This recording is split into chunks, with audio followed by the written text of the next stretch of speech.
¿Hace cuánto tiempo que no nos miramos de frente para hablar de temas que son complejos, que son duros, que son difíciles de aterrizar y hablarlo con la holgura, con la soltura que corresponde? En un país donde hace una semana o un poco más, gente que estaba a favor y en contra de camioneros que venían de la Araucanía empezaron a enrostrarse en un discurso de bastante poco nivel, cosas que nos decíamos hace cuánto, 40 o 50 años atrás, cuando estábamos en Guerra Fría. ¿Qué pasa cuando nos sentimos que en una reforma educacional unos son los ricos, otros son los pobres, a unos se les educa bien y a otros no? ¿Por qué nos separamos tanto? Cuando, si se trata del cáncer, por ejemplo, este no discrimina, ni con los que militan en este lado ni en el otro. Y para enfrentarlo, muchas veces se necesita de ambas veredas para encaminar esto hacia algo que tenga sentido. La invitada que viene hoy a hablar franco nos va a hablar de eso, a la vuelta de esta pausa.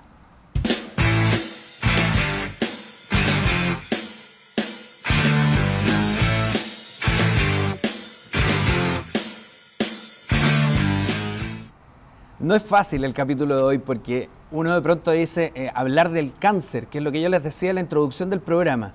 Hablar del cáncer y con buena cara cuando hemos tenido aquí una banda que nos alegra día a día, cuando hemos tenido un comediante que se dedicó a subirme al columpio literalmente aquí en esta mesa, y uno hablar franco acerca del cáncer y tratar de poner buena cara, yo creo que se puede, y en realidad no es porque lo diga solamente yo, la invitada de hoy día me lo dijo. Hace algunos días atrás me dijo que para hablar del cáncer había que hacerlo con datos claros, con información concreta, con lo cotidiano de lo que significa esta enfermedad cuando se detecta y cuando se vive, y podría agregar yo, con el amor que hay de por medio. Porque su historia de amor, usted a lo mejor la conoció a través de las portadas. En la historia de amor de dos periodistas, algo así, decía La Cuarta y Las Últimas Noticias, cuando junto a su esposo, gran amigo, Pablo Gómez, estuvieron encabezando una cruzada con todo el equipo de Canal 13 para recolectar dinero. ¿Para qué? Para enfrentar ese cáncer que hoy día la tiene aquí. Pilar Gaete, bienvenida a Hablando Franco. Muchas gracias, Carlito. Un aplauso para la Pili, que está acá. No empecemos con tanto desánimo. A mí me cuesta un poco, Pilar, porque además yo tengo que confesar que tú y yo nos conocemos hace un buen tiempo. Entonces, yo no sé, para mí todo esto ha sido súper vertiginoso. Este tránsito que te ha tocado pasar, el haber sido detectada de algo que no tiene nombre de cáncer, pero que después deriva en ello. Este sarcoma de Ewing que afecta a tus huesos, que después se transforma por unos bemoles que hubo ahí en el tratamiento, se transforma en algo que te provoca metástasis, que te empieza a hacer daño cuando en realidad el tratamiento te tenía que hacer bien. Y ha sido un cúmulo de cosas en ese camino. ¿Tú nos puedes contar un poquitito cómo es ese recorrido? Bueno, ha sido un camino de 5 años. Empezó el 2010. Y la verdad, bueno, ahora lo miro desde otra vereda un poco, porque gracias a Dios hace ya mediados de agosto los resultados de los exámenes salieron bien, así que eso me tiene como muy contenta y agradecida, y hoy día lo puedo mirar distinto. En el fondo puedo también de alguna manera entender muchas cosas. He aprendido muchísimo en el proceso, y soy una agradecida del cáncer, de alguna manera sí. ¿Cómo uno puede agradecer el cáncer? Siempre está súper marcado por esta cuestión fúnebre, por ideas que tienen colores grises. ¿Cómo? Y de verdad lo pregunto honestamente, no logro imaginar cómo uno puede agradecerle a un cáncer. He vivido distintos procesos durante estos 5 años.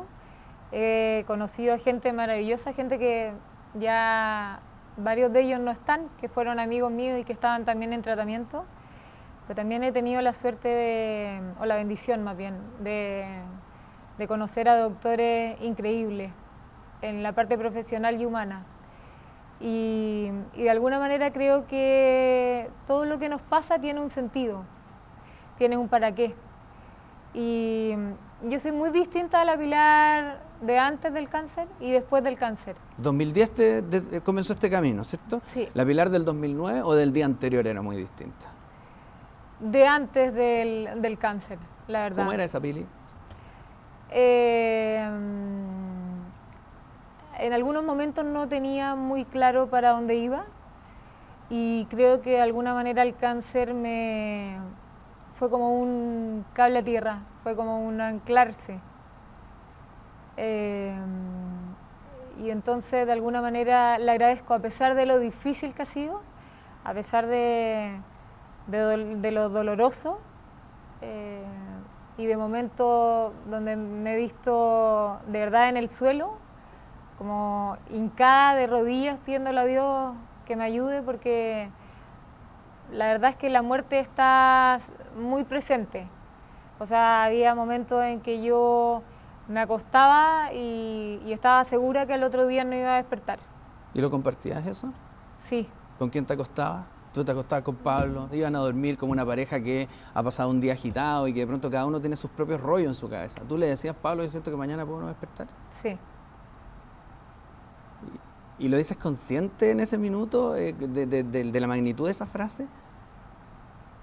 No sé si a lo mejor está tan consciente, pero sí, de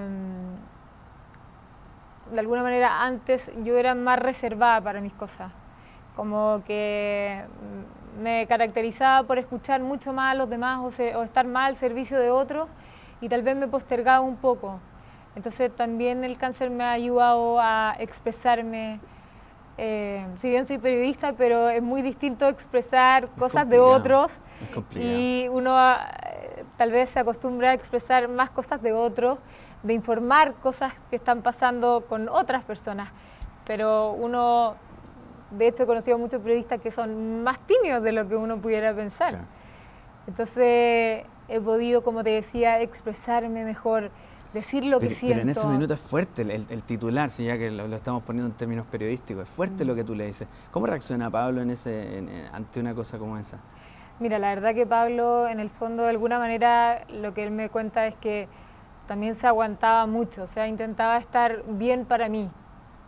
Pero ya obviamente había momentos en que era muy fuerte y también se emocionaba y lloraba, pero intentaba, al igual que toda mi familia, como estar bien, de alguna manera, para poder ser un aporte, o sea, un soporte para mí, ¿me entiendes? Como me veían débil, yo estaba sin pelo, más frágil, baja de peso,